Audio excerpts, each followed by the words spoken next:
अस्सलाम वालेकुम वरहमतुल्लाहि वबरकातुहू। ख़वातीन व हज़रात, इससे पहले कि आप मूवी देखें, आपसे गुजारिश करना चाहता हूँ, छोटी सी गुजारिश है। इस चैनल को हमारा जो आपको स्क्रीन पे नज़र आ रहा है और उसमें उसका लिंक भी दिया हुआ है, इसको ज़रूर सब्सक्राइब करें। मेज मैक के नाम से ये चैनल है। और आपको उसमें मज़ीद बताऊं कि जो आपको सब्सक्राइब का एक रेड निशान नज़र आएगा, उसको आपने क्लिक करना है। साथ ही फिर उसके बाद आपने उसके साथ जब आपने क्लिक कर लिया तो उसके साथ ही आपको एक निशान बेल नुमा चीज़ नज़र आएगी, घंटी नुमा, उसको भी आपने क्लिक करना है।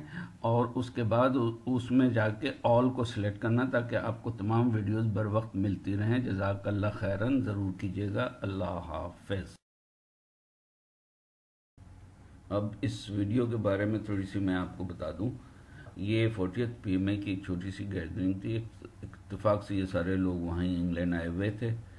तो कर्नल अमजद मरहूम के बेटे शान वहाँ होते हैं, उन्होंने अपने घर पे सबको बुलाया और उनके अब्बू भी, कर्नल अमजद भी आने वाले थे, मगर वो किसी वजह से नहीं जा सके थे वहाँ पे। तो उन्होंने हमारी गैदरिंग की और बहुत अच्छी गैदरिंग रही।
Subscribe it.